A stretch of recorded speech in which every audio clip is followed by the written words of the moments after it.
ใหญ่แล้วก็มีหน้าอยู่แต่ก็หน้าบ่หลายเนาะก็พอดีทางผู้หลักผู้ใหญ่เพิ่นก็อยากช่วย เห็นว่าขยันเป็นครอบครัวที่ขยันนั่นแหละเพิ่นก็เลยอยากช่วยไปพี่น้องเลยบางคนเพิ่นก็ว่าโอ้สะบุญตาบอดมาแต่ที่แรกพุ่นโอ้ก็บ่ได้บอดดอกเห็นหุงอยู่หากเฮ็ดจังใดก็คิดว่ามันสิบ่เป็นหยังนี่แหละเนาะการผิดพลาดสิแหละพี่น้องเอ้ยถ้าว่าฮู้ที่แรกบ่มีไผสิเฮ็ดให้ดอกเพราะว่าเงินบ่แม่นน้อยๆเพื่อสิเอามาเฮ็ดเฮือนหลังนึงก็ขอตัวเลขได้บ่ได้เป็นยังไงคือว่าบ่ได้จักและยังบ่ได้เฮ็ดบ่หรือว่าเฮ็ดบ่ได้เฮ็ดแล้วเพราะว่าเขายังเป็นครอบครัวเขายังออกบ่ได้อ๋อแม่มาอยู่กับอยู่คนเดียวอันใดคัก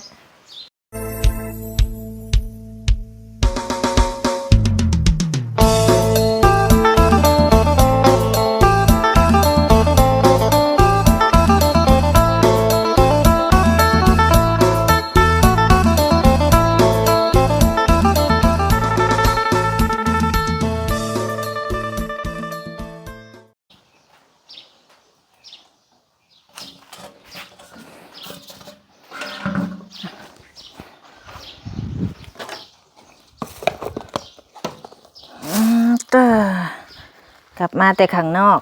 มาเด้อพี่น้องเอ้ยบ้านมาแต่ข้างนอกไปหาเฮ็ดปวกมาแต่บ่ได้ไปหาในป่าเด้อพี่น้องเอ้ยไปหาอยู่ตลาดเฮ็ดปวกสบุญซื้อเต็มธงยางนี่แหละปุริ1,800,000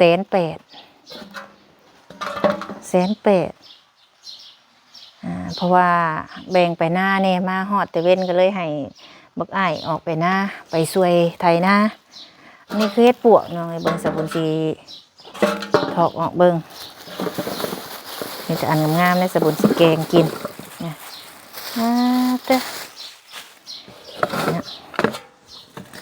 หมานน้ำเขาอยู่ได้ไปหาอยู่ตลาดกันไปหาอยู่ป่าคือสิบ่มานดอกเสียงเบิ่งเนี่ยนี่เด้งามมาเด้อมากินแกงเฮ็ดปวกน้ำกันเด้อมื้อนี้แบ่งไปหน้าก็ซ้ำนี่แล้วแบ่งไปหน้าก็ได้สบายดีพี่น้อง FC เบิดสุขุสุคนสุหม่องสุบอนเนาะที่ติดตามซ่องของสาบุญมาบ้านเฮาอยู่มาพ่อกันกับซ่องสาบุญมื้อนี้พี่น้องเอ้ยหลังจากมาแต่ทางเพื่อนของท้องใสเพิ่นแหละมาไปสิไปเฮ็ดใบมอบกรรมสิทธิ์พอดีทางในบ้านเพิ่นไปเวียกเพิ่นว่ามื้ออื่นเพิ่นว่ามื้ออื่นเพิ่นสิมาเนาะพอดีสบุญกลับมาฮอดตลาดเห็นเขาเจ้าขายเฮ็ดปวกหลายเลยสบุญก็เลยคืออยากแกงใส่ผักไส้หรือว่าผักสะไลเนาะบ่ได้ไปหาให้เมื่อยดอกนี่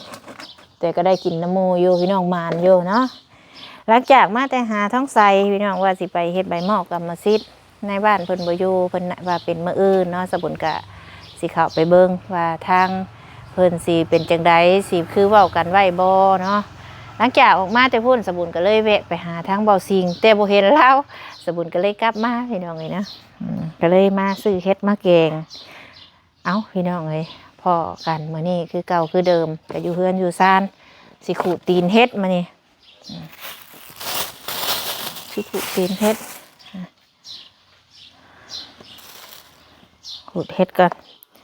พ่อกันมื้อนี้ก็เรื่องไปของน้ำฝนท้องใสนั่นแหละเนาะติดตามกันเบิ้งพี่น้องเอ้ยว่าสิเป็นจังใดติดตามให้กำลังใจสบุญนี่แหละเพราะว่าทุกคนเนาะแต่ละเคสที่ว่าเพิ่นเฮ็ดให้แล้วก็ได้สบุญก็โอ้จักสิเฮ็ดจังใดพี่น้องเอ้ยแต่แรกๆก็คือว่าโอเคอยู่ถ้าว่าเป็นจังซี่เฮาก็สิไปเฮ็ดให้ดอกพี่น้องเอ้ยอันนี้แต่แรกอีหยังก็คือว่าโอเคทุกอย่างเนาะเฮาก็ถามรายละเอียดทุกอย่างนั่นแหละบางคนเพิ่นก็โอ้ยสบุญสิเฮ็ดหยังก็บ่สืบบ่ถามเนาะเฮาก็ถามอยู่ พอดีทางผู้ใหญ่เพิ่นก็ฮู้อยู่ว่าเรามีเฮือนอยู่แต่เฮือนหลังบ่ใหญ่แล้วก็มีนาอยู่แต่ก็นาบ่หลายเนาะก็พอดีทางผู้หลักผู้ใหญ่เพิ่นก็อยากช่วย เห็นว่าขยันเป็นครอบครัวที่ขยันนั่นแหละเพิ่นก็เลยอยากช่วยไปพี่น้องเอ้ยบางคนเพิ่นก็ว่าโอ้ตาสะบุญตาบอดมาแต่ที่แรกพุ่นโอ้ก็บ่ได้บอดดอกเห็นหุงอยู่หากเฮ็ดจังใดก็คิดว่ามันสิบ่เป็นหยังนี่แหละเนาะการผิดพลาดสิเด้พี่น้องเอ้ยถ้าว่าฮู้ที่แรกบ่มีไผสิเฮ็ดให้ดอกเพราะว่าเงินบ่แม่นน้อยๆเพื่อสิเอามาเฮ็ดเรือนหลังนึงก็ขอบว่าผู้ใหญ่เพิ่นเมตตาเพิ่นมีน้ำใจเพิ่นอยากแบ่งปันคนที่บ่มีบ่แม่นว่าเพิ่นตาบอดดอกเขาก็มีอยู่แต่ว่ามีบ่หลายผู้ใหญ่เพิ่นก็เลยหลีตนเพิ่นก็เลยช่วยที่เฮาช่วยมากอะที่แรกอะบ่ได้เป็นหยังคือพี่น้อง FC เฮาได้เห็นนั่นแหละเขาก็บ่ได้เป็นหยังผิดปกติที่มาผิดปกติคือหยังช่วงแล้วไปเฮ็ดเวียกอยู่เซนูนี่แหละตะบนสีถอกลงเตียงเลยเนาะสีขู่ใจตาซ้ำผิดปกติคือที่ว่าช่วงที่เราไปเฮ็ดเวียกอยู่เซนูหลังจากนั้นก็เปลี่ยนแปลงไปเลยเลยมันเป็นน้ำจิตใจของเราแหละที่ผ่านมาเฮาก็บ่ฮู้ดอกว่าเป็นจังใดสิแหละคันว่าเฮาห่างกันแล้วมันก็เป็นจังซี่เลยสบุญก็ยังว่าอยู่เคยเห็นมาหลายแต่หางเฮ็ดจังใดเขาอยากไปก็ต้องได้ไปแต่กันในเมื่อเรื่องมันเกิดขึ้นแล้วเนาะก็ควรให้กำลังใจกันหรือว่าให้กำลังใจคนที่มันบ่เฮ็ดที่มันดีว่าซั่นซะบ่แม่นว่าสิมาสำรวมใส่กันเบิดพี่น้องเอ้ยเพิ่นว่าแหละทุกคนบ่มีไผอยากผิดพลาดเนาะแต่มันผิดพลาดไปแล้วก็อย่าไปเว้ากล่าวถึงผู้รักผู้ใหญ่เพิ่นช่วยเพิ่นก็ช่วยอยากให้คนมีอยู่มีกินหั่นล่ะช่วยไปแล้วบัดกับแต่บ่เป็นหยังพี่น้องเอ้ยมีแต่ติดตามกันไปนำกันมื้ออื่นนี่แหละสบุญสิเข้าไปอยู่มื้ออื่นนี่ก็คือว่าไปได้เนาะเฮาก็ได้มองในสิ่งเฮ็ดหยังก็คิดว่ามันสิบ่เกิดจังซี่ขึ้นเห็นแต่ในเคสนั่นเคสนี่ผู้ใหญ่ช่วยให้แล้วผู้นึงเป็นแนวนึงผู้สองเป็นแนวสองสบุญก็กั้นใจมอบอยู่ได้ว่าอย่าให้เป็นคือคิดไว้เด้อว่ามันก็เป็นอีหลีพี่น้องเอ้ยสบุญเฮ็ดหลายเคสสบุญก็คิดว่าอย่าให้เป็นจังซั่นเด้อเนาะสบุญก็ภาวนาบ่อยากให้เป็นบ่อยากให้ทางผู้ใหญ่เพิ่น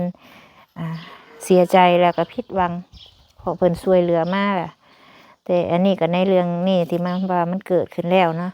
ก็เฮ็ดจังได๋สบุญก็บ่ได้ตั้งใจอยากให้มันเกิดหรอกมันบ่แม่นว่าเป็นน้ำโตสบุญบ่เบิ่งที่แรกเนาะสบุญก็ว่าเบิ่งอยู่เฮาก็ถามแต่บ้านแต่เมืองอยู่ว่าโอเคอยู่ว่าซั่นในเมื่อมันมาผิดพลาดไปในช่วงนี้เนาะถ้าว่าสบุญผิดสบุญก็ต้องขอโทษขออภัยผู้ใหญ่ทุกๆคนที่ว่าให้สบุญสร้างให้หรือว่าช่วยเหลือเคสนี้เนาะสบุญขอโทษขออภัยหลายๆทั้งเอื้อยทั้งอ้ายที่ไว้วางใจสบุญนั่นแหละที่ให้เวียกให้งานอยากให้มีเวียกมีงานแล้วก็อยากช่วยเหลือคนที่บ่มีสบุญขอโทษทั้งเอ้ยน้อยไอทีแล้วก็ไองวนแล้วก็ทางอ้ายใจดีเพิ่นเนาะที่ช่วยกันสร้างทางเรือนของน้องน้ำฝนในลายเด้อเนาะที่ยืนมือเข้ามาช่วยทุกๆคนที่บ่ได้ออกสื่อเสียงเรียงนามที่เคยยืนมือเข้ามาช่วยทุกสิ่งทุกอย่างนั่นแหละเด้อเนาะสบุญขอโทษขออภัยหลายๆถ้าว่าสบุญเฮ็ดผิดพลาดประการใดกับทั้ง FC ทุกคนสบุญต้องขอโทษน้ำหลายๆแล้วก็ขอบบุญขอบคุณที่ให้กำลังใจสบุญเนาะสาธุเลยตรงเลยก็มี หลังจากว่าทั้งน้องน้ำฝนจบเนาะก็ทั้งน้องอาเบยพี่น้องเอ้ยกับ FC ครับเพิ่นก็ถามอยู่สบุญเอ้ยเพิ่นบ่ได้สิไปทั้งน้องอาเบยเนาะอันนี้ก็ต้องติดตามไปน้ำกันอีกพี่น้องเอ้ยถ้าว่าทางผู้ใหญ่เพิ่นยังเมตตาอยู่ทางน้องก็อาจสิได้ผู้ละสบุญก็ถ้าผู้ใหญ่เพิ่นว่าสบุญเอ้ยให้เข้าไปลงมือเลยเด้อสบุญก็เข้าไปเนาะช่วงนี้เพิ่นว่าเพราะว่าสบุญก็ยากคือที่สบุญเว้าแหละเพิ่นก็ให้สบุญหยุดซะก่อนเพิ่นไปน้ำกันแต่ว่ามีแต่เบิ่งไปน้ำกันทางน้องอาเบยก็แล้วก็อยู่ดีมีแห้งอยู่ดอกเนาะเรื่องฟืนเรื่องไฟสบุญก็ติดต่อถาม อยู่แต่เฮาติดต่อเพิ่นบ่ได้เป็นหยังดอกเพิ่นคือสิให้เตอมาพุ่นแหละเพิ่นยังสิเอาเงินอีกพี่น้องเอ้ยทางนี้ก็ได้เนาะทางเพื่อนของน้องอาเบยก็ได้เดี๋ยวสบุญสิลองโทรถามเบิ่งก่อนคือว่าแม่เรามาเพิ่นเฮ็ดได้อยู่บ่อันทั้งสัมมโนของน้องอาเบยเนาะเดี๋ยวสบุญขออนุญาตโทรลงเบิ่งเด้อพี่น้องเด้อว่าสิเป็นจังใดโทรถามข่าวก่อนอยู่ดีมีแห้งบ่สบุญก็บ่ได้ไปแต่โดนแล้วโทรถามข่าวก่อนเราอยู่เฮือนบ่ทางน้องอาเบยเนาะ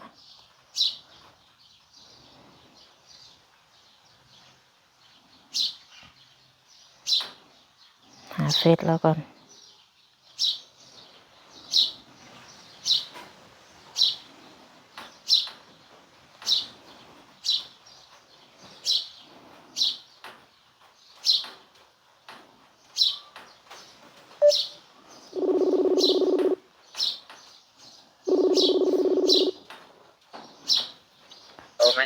โดยสบายดีเป็นจังได้อยู่ดีมีแห้งอยู่บ่โดยแม่เมื่อแล้วบ่โอ้เป็นจังได้อันเฮ็ดสัมมโนตัวเลขได้บ่ได้เป็นจังไดคือว่าบ่ได้ยังบ่ได้เฮ็ดบ่หรือว่าเฮ็ดบ่ได้เฮ็ดแล้วเพราะว่าเขายังเป็นครอบครัวเขายังออกบ่ได้อ๋อ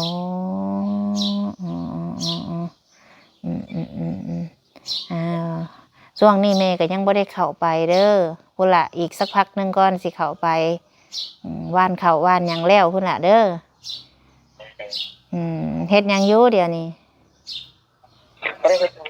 ใช้สะแม่แล้วไปใช้แม่เจ้าเราไปใส่แหละเราไปประชุมโอ้เจ้าอยู่เฮือนบ่หรือว่าอยู่ไสเดี๋ยวนี้ได้ไปหาเฮ็ดอยู่บ่เบยบ่เฮ็ดปวกออกได้เดี๋ยวนี้ออกอยู่เฮ็ดอยู่ไปหาแม่ไปหาก็ได้โอ้ได้บ่ได้หลายบ่ได้ทั้งเกี่ยวนะโทรถามเบิ่งว่าเป็นจังไดอยู่ดีมีแฮงบ่ซั่นดอกพุ่นละอีกสักพักนึงสิเข้าไปเด้อช่วงนี้ให้บ้านก้าบ้านหยังกันกับยังคาเวียกทั้งนี้แน่ก็เลยยังบ่ได้เข้าไปอันทั้งสร้างไฟเพิ่นหยังเพิ่นได้มาหาทั้งเฮือนอยู่บ่คันเฮ็ดเพิ่นก็บอกเพิ่นเด้อโทรหาแม่แน่ว่าสิเด้ออยากคุยน้ำเพิ่นอยู่ยันว่าเพิ่นอยากได้เงินใช้นะถามเบิ่งเพิ่นแน่กินข้าวกับหยังมื้อนี้กินกับแกงหน่อไม้อ้าวว่าได้เฮ็ดคือว่ากินแกงหน่อไม้แล้วหั่นกับแกงใส่เฮ็ดนี่กับแกงใส่โอ้ไผไปหาหน่อไม้เจ้าบ่แม่คือบ่ไปหานะแม่แม่มาแม่มาอยู่กับอยู่คนเดียวอันใดคัก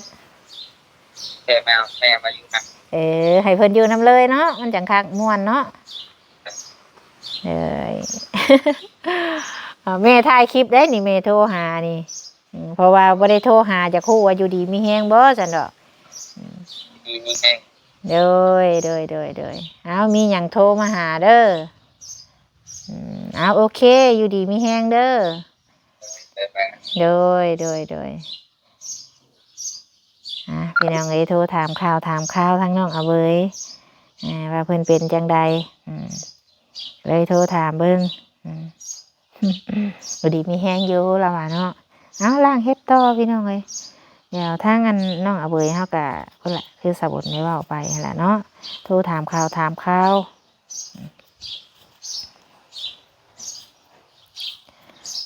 เพราะว่างบนำทางสะบุญนี่ก็ยังมีอยู่พี่น้องเอ้ยงบซื้อไม้กับงบจ่ายค่าไฟเนาะตอนนี้ที่ว่ายังค้างอยู่น้ำสะบุญนี่ว่าเฮายังบ่ได้ไปก็เลยบ่ได้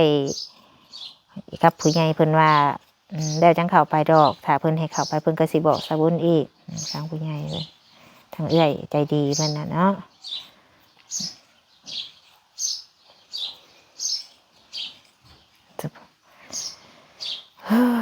นั่งอยู่เฮือนมาได้ออกไปใส่ลูกชายออกไปหน้าอะไรหน่อยสะบุญก็ได้เนาะมันมีอย่างไรดอกมานี่ก็สิเฮ็ดกินเฮ็ดอยู่ล่างเฮ็ดขูดเฮ็ดแล้วก็สิล่างนี่น้องเอ้ยขูดแล้วก็สิล่างเลยสิแกงใส่ผักใส่ได้พี่น้องเอ้ยบัดนี้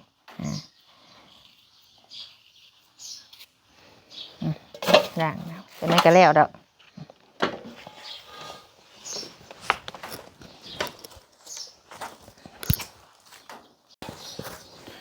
พี่น้องเอ้ยปะนี่ขูดตีนแล้วล่ะล่างกันนี่เด้สบุนสิล่างไว้แกงแรงล่างแล้วก็บะแรงเขาเนี่ยสิแกงแรงไปทั้งหน้านี่ล่างเฮ็ดปวกก่อนชื่อเซนปลายตอนพอได้กินน้ำมูแบกไปให้อันมันอยู่หน้าให้เขาแกงอยู่หน้าแกงใส่ผักใส่ล่างไว้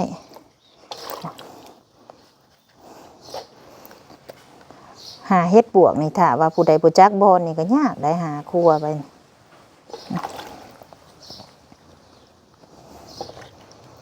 เขาจักเคยบอนเขาเจ้าไปเอาจังได้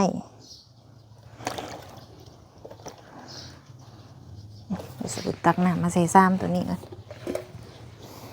หนักใส่หม้อน้อยนี่วิธีเต็มปลาล้อ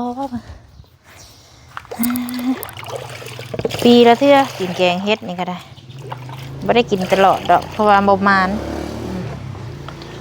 ประมาณล่าง2 น้ำ 3 น้ำอะไรอย่างที่พ่อกิน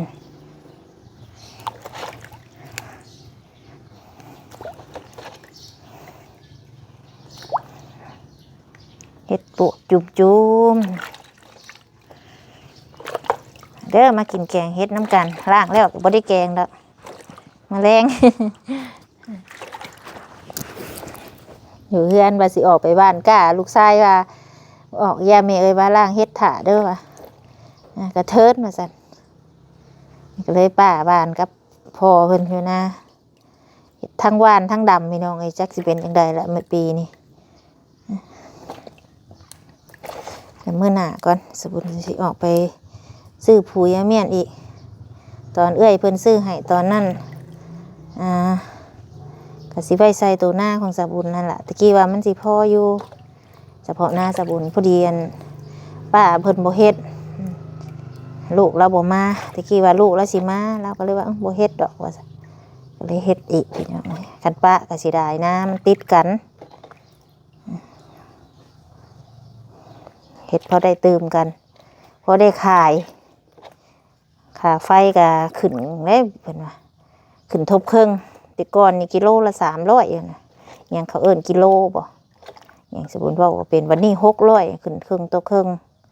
ผู้ใดเคยเสีย50ก็เสียแสนผู้ใดเคยเสียแสนก็2แสนพุ่นน่ะสบุญเคยเสีย40,000มื้อนั้นไปเสีย80ปลายพันมื้อ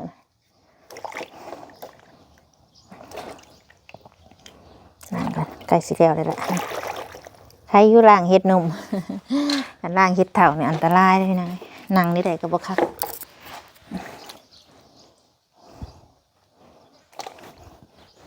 เดี๋ยวคิดว่าสิส่วนลูกชายอยู่ล่างน้ำลูกชายว่าไปหน้าก่อนวะมาฮอดได้ก็แล่นออกไปหน้ารถ แม่ออกไปบ่ได้เมื่อยยี่ง้อออกไปทางกันยากลูกไปก็บ่ได้เฮ็ดอีหยังดอกป้าว่านเขาก็ได้และก้าเหงาสิออกไปดำหน้าซอยขึ้น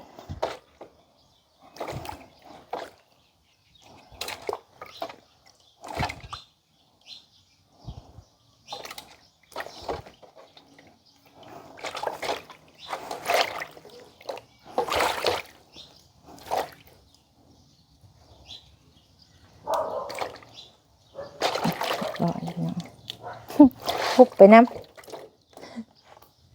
นะพี่น้องเนาะวันนี้กะสิล่างเฮ็ดไว้แกงแรงพี่น้องเลยสิแกงตอนแรงตอนแรงเพิ่นแหละแกงก็สิกินนิดๆแบบไปให้เพิ่นแกงกินอยู่หน้านี่อันนี้สบุญสิแกงกินอยู่เฮือน เขาเจ้าไปหาเฮ็ดเดี๋ยวสิแนมหาอีกก่อนคันเพิ่นขายถือสิซื้อ1ไว้ตู้เย็นก็เผื่อทางเอื้อยเรามายามอีกพอได้ให้เรากิน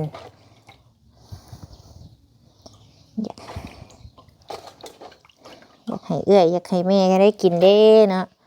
อยากให้ทั้งแม่เพิ่นมาเยี่ยมยามทั้งเอื้อยทั้งอ้ายทั้งแม่มาเยี่ยมยามคันว่าเห็นเขาเจ้าขายศูนย์สิซื้อ1ใส่ตู้เย็นไว้ก็ซื้อไว้หลายๆอยู่คือ1ไว้ตู้เย็นใส่ซ่องฟิตไว้เพื่อเพิ่นมาแล้วก็อาสู่เพิ่นกินเนาะสบุนสี1ไว้ก่อนเบิ่นเพิ่นบ่มากะกินเองไว้โดนหลายระยะบ่แซ่บเนาะอยากให้มาเด้เอื้อยเพิ่นเคยมาแล้วเอื้อยเคยพ่อ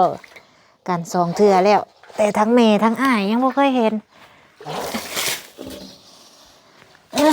ตักน้ำกันน้ำก็อยู่ใกล้ๆเลยน้ำก็อยู่ไกลตรงไว้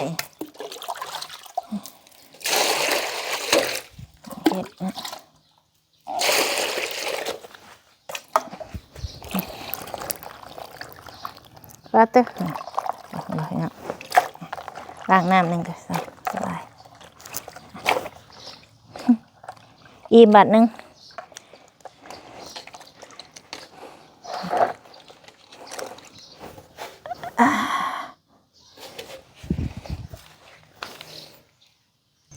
เดี๋ยวน้ำที่4นี่น้ำสุดท้ายนี่ล้างเห็ดปวก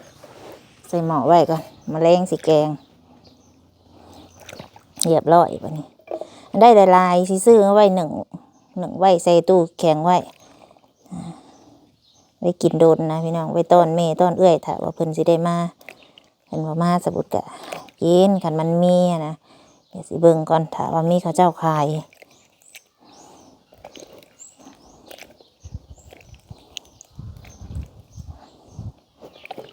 เรียบร้อยมาเริ่มมาเลยเดี๋ยวสิเลยพี่น้องเพราะว่าสบุนล่างสะอาดแล้วสบุนล่าง3-4 น้ำ5 น้ำเนาะกับมีเด็กหน่อยแล้วของในเฮ็ดมันอยู่กับขี้ดินว่าล่างคักอยู่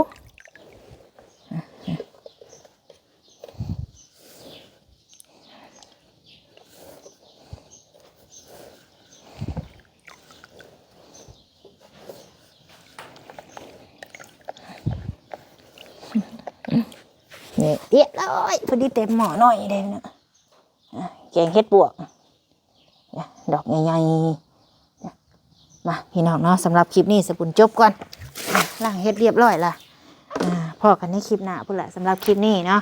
อำลาพาจากไปก่อนพี่น้องเนาะขอบคุณที่เข้ามาเบิ่งมาส้มติดตามแล้วก็คอยให้กำลังใจเนาะขอบคุณหลายเด้อเนาะอำลาพาจากไปแล้วพี่น้องสบายดี